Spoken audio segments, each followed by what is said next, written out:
నీ దేహాన్ని జాగ్రత్తగా కాపాడుకో.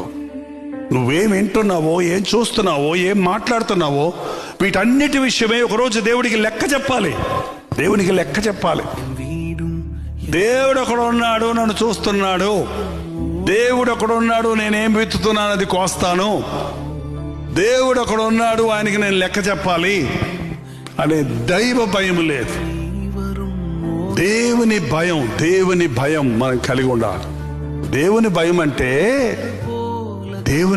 నన్ను దేవుడు ఎంత ప్రేమించాడు, నేను ఇది చేస్తే నా దేవుడు బాధపడతాడేమో అనే భయం. ఏం భయం?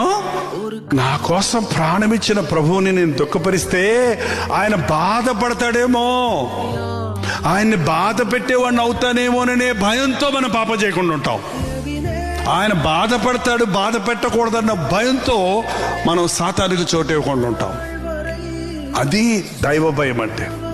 నా యేసయ్య నన్ను చూచి దుఃఖపడకూడదు, ఆయన్ని బాధ పెట్టేవాడిగా నేను ఉండకూడదు అనే భయం ఉన్నవాడు, నేను దేవునికి భయపడతానన్నవాడు ఈ లోకానికి భయపడ్డు, సాతానికి లొంగడు, పాపానికి చోటు ఇవ్వడు.